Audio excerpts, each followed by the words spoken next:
नमस्कार। इस पॉडकास्ट के आज के एपिसोड में मैं ब्रेक द केज प्रेजेंटेशन के बारे में बात करना चाहता हूँ।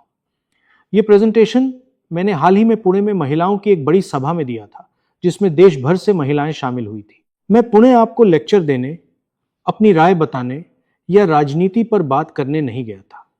मैं पुणे आपको एक रूपरेखा, कुछ विचार देने गया था, ताकि आप खुद सोच सकें, अपनी बात कह सकें और अपनी आवाज उठा सकें। तो चलिए उस शाम के मुख्य विचार से शुरुआत करते हैं। ब्रेक द केज यानी पिंजरा तोड़ो। और मैं आपको एक बात याद दिलाकर शुरुआत करना चाहता हूं।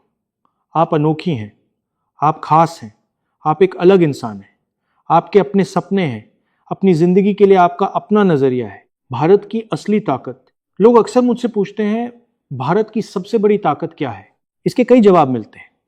कोई कहता है हमारी अर्थव्यवस्था, कोई कहता है हमारी सेना, कोई कहता है हमारा मेडिकल सिस्टम या हमारे लोग।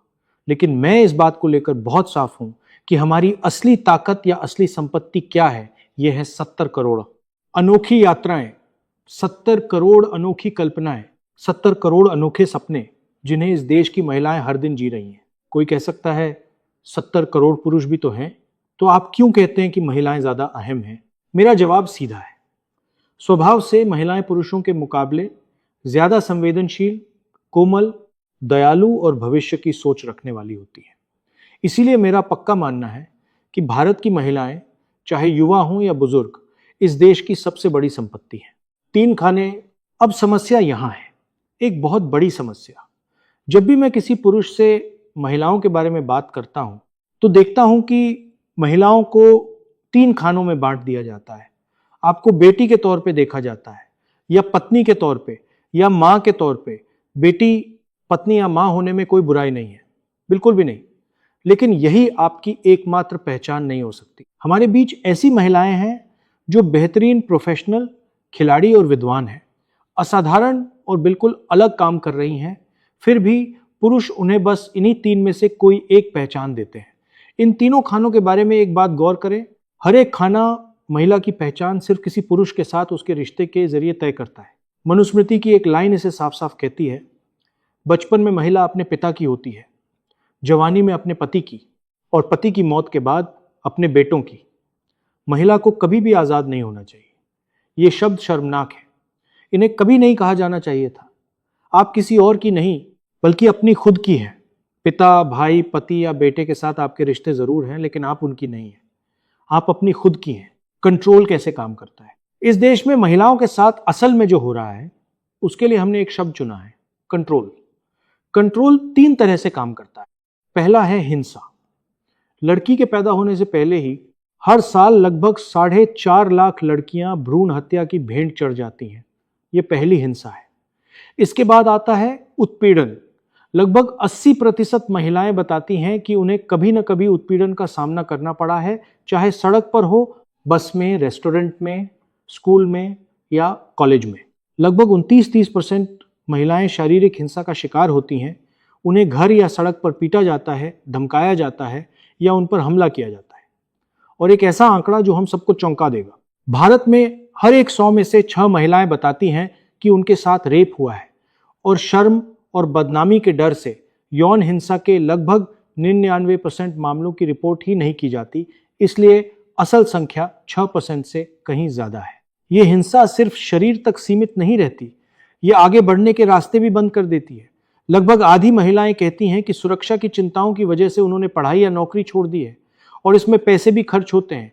एक औसत भारतीय महिला सिर्फ सुरक्षित सफर के लिए हर साल अतिरिक्त 17,500 खर्च करती है। ये आपकी सोच से कहीं ज्यादा है। दूसरा है अनादर। इस देश में सिर्फ 8% महिलाओं के पास अपनी प्रॉपर्टी है। 84% महिलाओं को काम शुरू करने से पहले किसी की इजाजत लेनी पड़ती है, और सैलरी पाने वाली महिलाएं पुरुषों के मुकाबले उसी काम के लिए लगभग 25% कम कमाती हैं। किसी सामाजिक मुद्दे पे खुलकर बोलिए या कोई स्टैंड लीजिए, फिर देखिए क्या होता है। एक महिला को जिस तरह की ट्रोलिंग का सामना करना पड़ता है, वह पुरुषों की ट्रोलिंग से बिल्कुल अलग होती है। कोई भी उसके विचारों पर बहस नहीं करता, लोग बस उसके चरित्र पर सवाल उठाते हैं। और यही बात ज्यादातर महिलाओं को चुप रहने पर मजबूर कर देती है। तीसरा है वक्त। वक्त का इस्तेमाल ही महिलाओं के खिलाफ एक हथियार की तरह किया जाता है। 15 से 29 साल की एक आम युवा महिला दिन में लगभग 5.5 घंटे घर का काम करती है। उसी घर में रहने वाला एक आम युवा पुरुष लगभग 30 मिनट काम करता है। एक युवा पुरुष जब चाहे घर से निकल सकता है, देर से घर आ सकता है और फिर बाहर जा सकता है। एक युवा महिला के लिए घर लौटने का समय तय होता है। और करियर की बात करें तो एक युवा पुरुष बार बार परीक्षा दे सकता है। वहीं 23 साल की उम्र में एक युवा महिला से कहा जाता है कि अब रुकने और शादी करने का समय आ गया है। इसके पीछे की सोच, असली लड़ाई यही है, किसी एक कानून या किसी एक घटना के खिलाफ नहीं, बल्कि एक ऐसी सोच के खिलाफ। एक ऐसी सोच जो कहती है कि महिला की जगह पिंजरे के अंदर है, कि उसे काबू में रखा जाए, उसे काम करने से रोका जाए, उसे बोलने से रोका जाए, जबकि पुरुष को अपनी मर्जी से कुछ भी करने की पूरी आज़ादी हो। हमें ऐसा भारत नहीं चाहिए। हमें न्याय चाहिए, हमें सम्मान चाहिए, पुरुषों और महिलाओं दोनों के लिए बराबर। और इस सब की वजह से आप में से बहुत से लोगों के दिलों में जो डर है, उसे हमेशा के लिए खत्म करने की जरूरत है। सवाल और संदेश। तो मेरा सवाल यह है, जंतर मंतर पर हुए विरोध प्रदर्शनों में लड़कों ने भी अपशब्द कहे और लड़कियों ने भी, लेकिन प्रधानमंत्री कहते हैं कि उन्हें कल्चरल शॉक लगा क्योंकि गाली देने वाली लड़कियां थी। अगर लड़के गाली दें तो जाहिर है कोई समस्या नहीं है, उनके लिए यह जायज है। लेकिन अगर कोई लड़की गाली दे तो अचानक ये कल्चरल शॉक बन जाता है। जाहिर है ये उन पे अच्छा नहीं लगता। मोहन भागवत कहते हैं कि रेप इंडिया में होता है लेकिन भारत में नहीं होता। यही सोच है और इसी सोच के खिलाफ हम लड़ रहे हैं। ये सोच क्या है कि लड़की की एक ही जगह है पिंजरे में बंद, उसे काबू में रहना चाहिए, उसे काम नहीं करना चाहिए और लड़कों को पूरी आजादी मिलनी चाहिए। उन्हें जो मन करे करने दो, गाली देना चाहे तो दे, काम करना चाहे तो करे। हमें ऐसा भारत नहीं चाहिए। हमें न्याय चाहिए। हर कोई सम्मान का हकदार है, लड़के और लड़कियां दोनों बराबर। और आपके दिल में जो डर है उसे जल्द से जल्द हमेशा के लिए मिटाना होगा। इस देश की महिलाओं को नजरअंदाज नहीं किया जा सकता। आप भारत की असली ताकत है। आप इस देश की नींव है, इसका वर्तमान है और इसका भविष्य भी।